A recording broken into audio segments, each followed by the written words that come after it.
সবাইকে আন্তরিক শুভেচ্ছা। আজকে আমি মূলত জানাবো বাংলাদেশের সকল গ্রাহকদের জন্য একটি জরুরি নির্দেশনা জারি করেছে বাংলাদেশ ব্যাংক এবং এই বিষয়ে একটি সার্কুলার জারি করেছে বাংলাদেশ ব্যাংকের পক্ষ থেকে।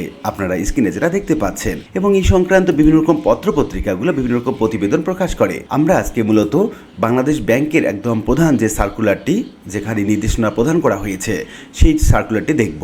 সার্কুলারে যেমনটি বলা হচ্ছে, এনপিএসবি এর মাধ্যমে সম্পাদিত লেনদেন এবং কার্ড স্কিমের মাধ্যমে সরকারি অর্থ পরিশোধে ফি বা চার্জ নির্ধারণ প্রসঙ্গে এখানে বলা হচ্ছে, শিরোনামে উক্ত বিষয়ে পিএসডি সার্কুলার নং ২/২০২৫ তারিখ ৬ ফেব্রুয়ারি ২০২৫ এর প্রতি আপনাদের দৃষ্টি আকর্ষণ করা যাচ্ছে এবং বলা হচ্ছে, সূত্রে উক্ত সার্কুলারের মাধ্যমে এনপিএসবি এর ব্যবস্থায় point of sale, Bangla QR, e commerce লেনদেন, মার্চেন্ট ডিসকাউন্ট রেট এর সীমা নির্ধারণ করা হয়। এক্ষণে উল্লিখিত সার্কুলার এর সকল ফি বা চার্জ এবং শর্তাবলী অপরিবর্তিত রেখে এনপিএসবি এর আওতায় কেবল বাংলা কিউআর পরিশোধ ব্যবস্থা ব্যবহার করে ব্যাংক অ্যাকাউন্ট, ডেবিট এবং prepaid card, credit card, NFS, PSP এর মাধ্যমে মার্চেন্ট পেমেন্ট অ্যাকোয়ারিং ব্যাংক বা প্রতিষ্ঠান কর্তৃক মার্চেন্ট হতে আদায়যোগ্য এমডিআর এর সর্বনিম্ন হার 1% অন্তর্ভুক্ত বা নির্ধারণ করা হয়েছে।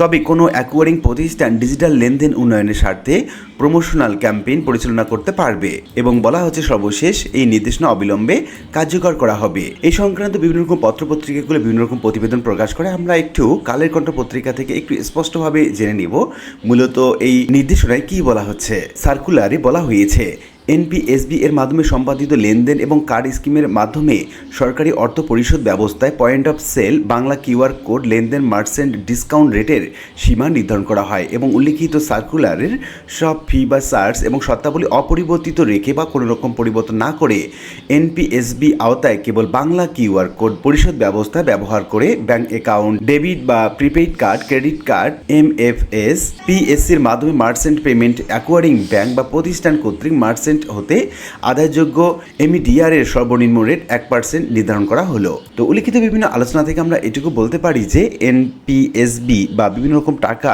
পরিশোধের ক্ষেত্রে, মোবাইল ব্যাংকিং এর ক্ষেত্রে এখন বাংলা কিউআর কোড ব্যবহার করতে হবে এবং বাংলা কিউআর কোড ব্যবহার করে সকল ধরনের লেনদেন অব্যাহত রাখতে হবে। আশা করি বিষয়টি বুঝতে পেরেছেন। আর আজকে ভিডিওটি এ পর্যন্ত। ভিডিওটি ভালো লাগলে লাইক, কমেন্ট করতে ভুলবেন না। এরকম নিত্য নতুন ভিডিওর আপডেট পেতে অবশ্যই চ্যানেলটি সাবস্ক্রাইব করে রাখুন। দেখা হবে অন্য কোনো ভিডিওতে। সে পর্যন্ত সবাই ভালো থাকবেন। ধন্যবাদ।